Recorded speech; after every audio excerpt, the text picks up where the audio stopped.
మన దేవుడు ఎవరో తెలుసా? ప్రార్థన ఆలకించేటువంటి దేవుడు. చాలామందిని ప్రార్థన చేయమంటే ఏమంటారు తెలుసా? ప్రార్థన నాకు రాదండి, ప్రార్థన ఎలా చేయాలో తెలియదండి అంటారు. ప్రార్థన అంటే మనం దేవునితో మాట్లాడుట. ఏదైనా సమస్య వచ్చిందనుకోండి, లేకపోతే మీకు ఏదన్నా కష్టం వచ్చిందనుకోండి, మీ స్నేహితులతో కానీ లేకపోతే మీ బంధువులతో కానీ ఎలాగైతే చెప్తారో అలాగే మనకున్నటువంటి కష్టాలన్నీ దేవునికి చెప్పడమే ప్రార్థన. ఎప్పుడైతే మన కష్టాలన్నీ దేవునికి చెప్తామో అదే ప్రార్థన.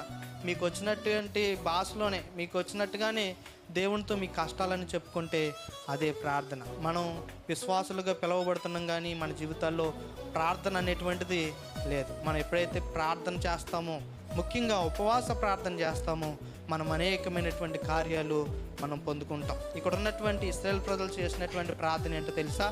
ఉపవాస ప్రార్థన. ఎప్పుడైతే వారు ఉపవాస ప్రార్థన చేస్తారో దేవుడు వారి మనవలు ఆలకించాడు, అలాగే వారికి జయాన్ని దయచేసినట్లుగా మనం చూస్తుంటాం.